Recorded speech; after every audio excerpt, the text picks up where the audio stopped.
Let me start with my sister there. He talked about the big, what you're saying is about the big boys who are selling generators.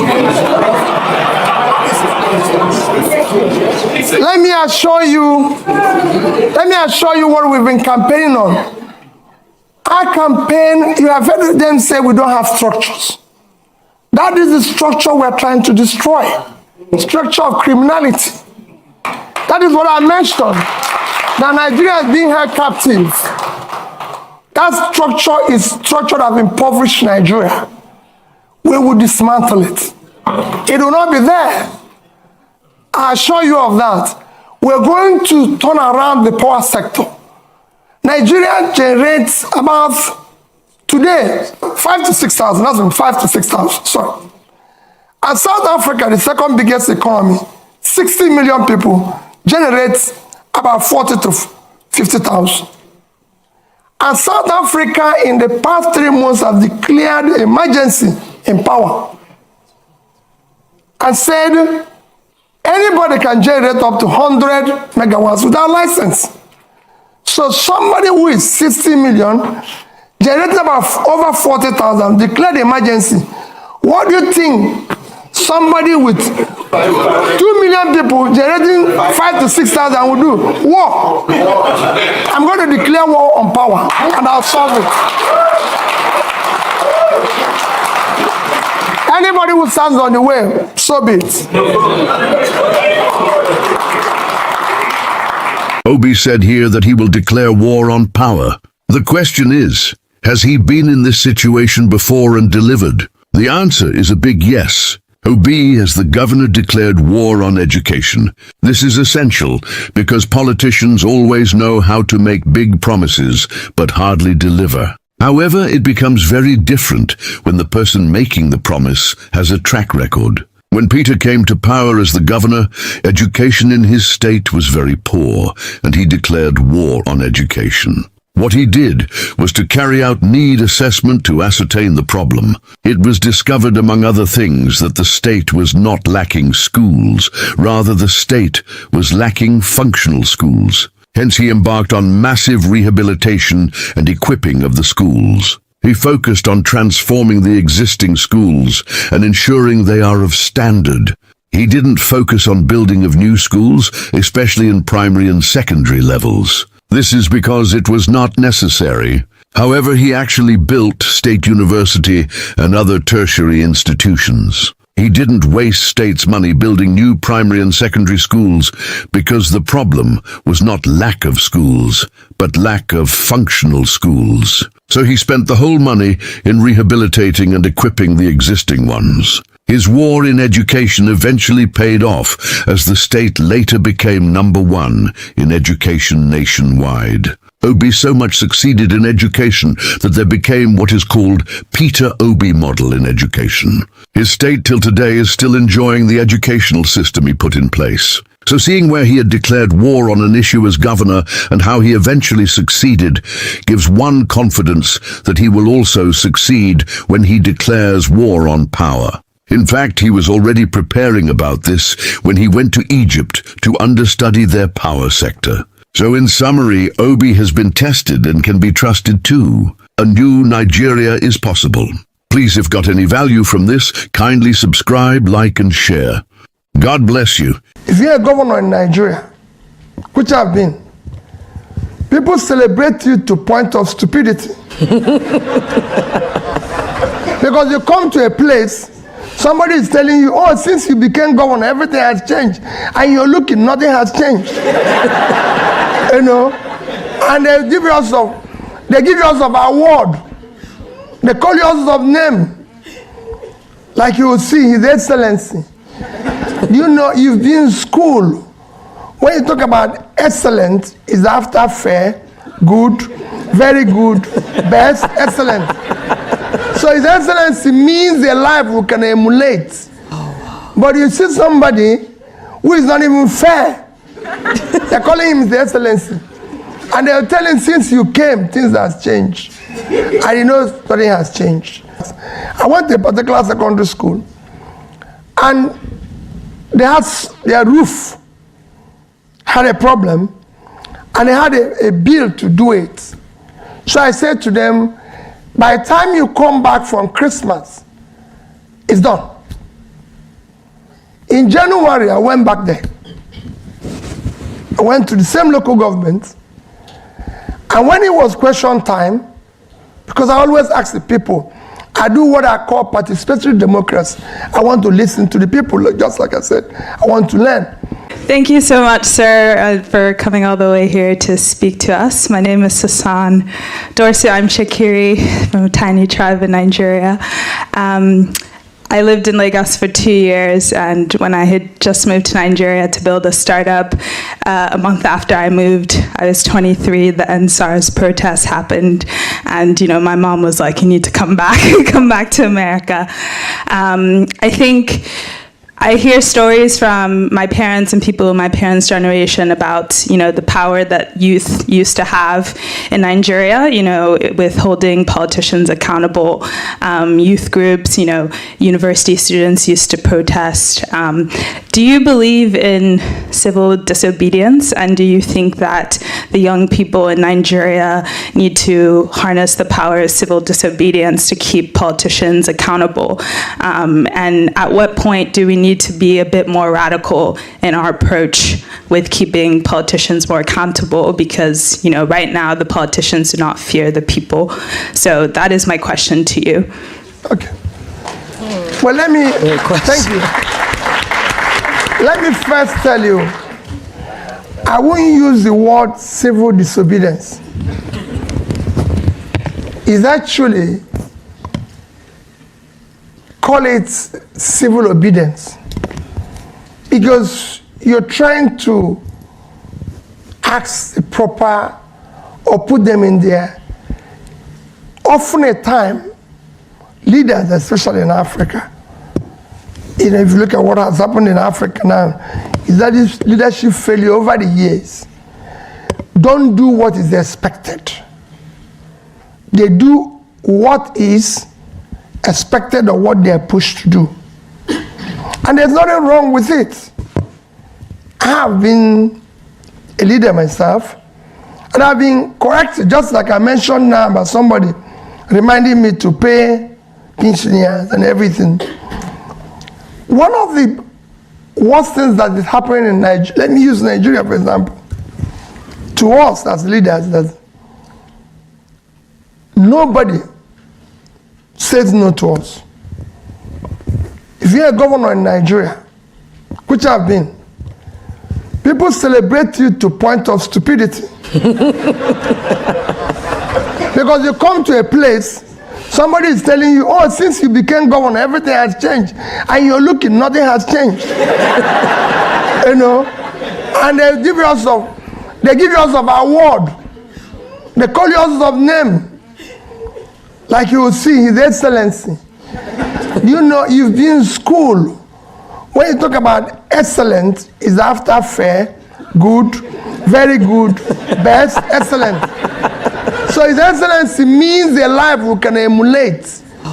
But you see somebody who is not even fair. They're calling him His Excellency. And they'll tell him, since you came, things have changed. And he knows nothing has changed. So it's good that you question it. Is it right? I went to a school, a secondary school. Somebody just mentioned when I came in here today. We were talking about it. He said, you were in my school, just here. Yesterday in Yale, a young girl said, I made a first class because of you, because you bought laptop. And that was the first laptop I used. Somewhere I read it, even in social media. So, but here today, somebody said, you were in my school. I visited all the secondary schools, as governor at least twice. I went to a particular secondary school, and their roof had a problem, and they had a bill to do it. So I said to them, by the time you come back from Christmas, it's done. In January, I went back there.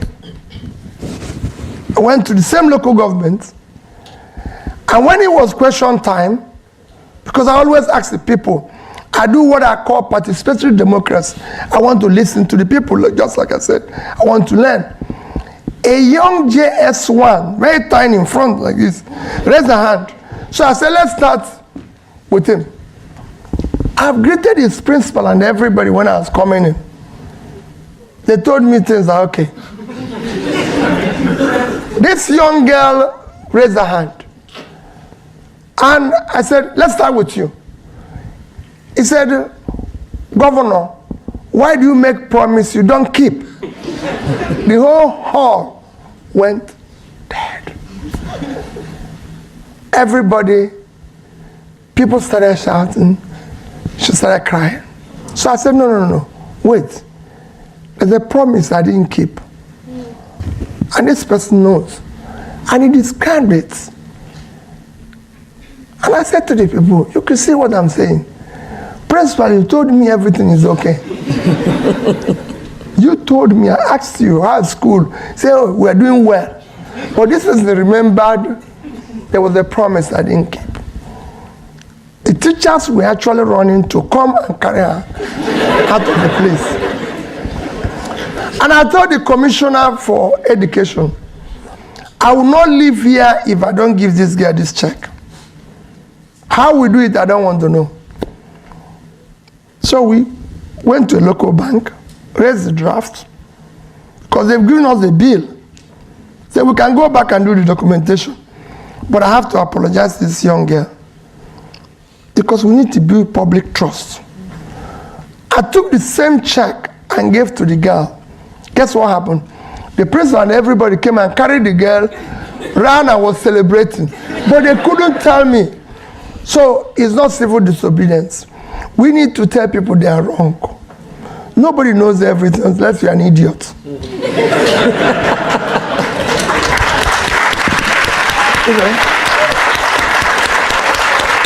I don't know everything. You must listen to people. You must. All my life is about listening to people. I live in Lagos. My gate man tells me everything that happens in that street. Once I come back, I say, "Oh, guy Elijah, what happened today?"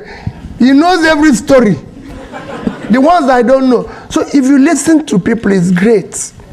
It's important. So it's not civil disobedience. Do it as often as you can. And those who are stopping it don't want to learn. They don't want to govern. If you must lead, people must say no to you. And everybody cannot like you. If everybody here is happy with me, there's a problem. There must be people who will say, listen, what is this man? This foolish man shouldn't exist. Because it's life. So you must allow them. So this is Project Veritas for the live transmission of the 2027 presidential election results and all other elections. This platform can power the presidential elections, the governorship election, the House of Assemblies and all of that, even the local governments and senatorial elections. So let's begin. First of all, I want to look at these for visually impaired people or just for disabled people, all right, people with disability rather. So you can look at this dark mode here, okay, and we can also have this speak to you. Current status for 2027 presidential election. Right. Total reporting progress is 0.01% reported. Yes. Out of 176,846 total polling units, 14 have now reported results. Total accredited voters stand at 683,000, with a total of 644,500 votes cast nationally. All right, so that is it. So that's what you see here. This thing you see turning here is actually searching for results every 15 seconds. So once the results are uploaded using the specialized Veritas application, this number changes. So and this number also changes, and this changes as the results have been uploaded. All right, so this is the interface. Here we have the party standing. Everybody wherever you are around the world, you can view this. This is a party standing. From here, you can already see who is winning here. Do you understand? Now look at the reporting progress by states. As you can see here, Abia State has got 1, Adamawa 0, Akwa Ibom 1, Anambra has got 4. These are the results that have come in from the polling units. All the states are covered. So let's just take a look at one state like Akwa Ibom here. Click on Akwa Ibom. This is how to navigate to see the result of your polling unit once it's uploaded anywhere you are in the world. So looking at this, only Etinan has been uploaded here. So under Etinan here, we have your Etinan Urban 1. You can see one result. Others are having 0 out of the 23 polling units that are there. So you click here and you look at the one with a dark shade. That's the one that has got results. Look at this one with a dark shade. That's the one with results. So with that, you will be able to see the total accredited vote, rejected vote, and the votes for each political party. What the vote they got, all the political parties. Look at the votes they got. Look at the total votes cast here, total valid votes. Then the submission location is also captured, right? The submission location is also captured. At the back end, timestamp is also captured. But here, the public can see where these officer submitted the result from. If you take this coordinate now, this map coordinate, and search online, you will know the exact location where this person submitted the results from. Okay, so we also have the scanned form EC8A. This is just an example of the form. This is not the real form. It's just an example. So with this form, you can compare the results side by side, So this gives Nigerians real-time results as they are uploaded, real-time results of the elections. This is what it gives Nigeria. Everybody, wherever you are in the world, you just log on to electionpanel.icu, then you see what is going on. Now, this indicates the percentage of the total reports. That's 0.01%, all right, of the total votes that are already being casted. Here we also have the live incident map. We have also another specialized application where users can view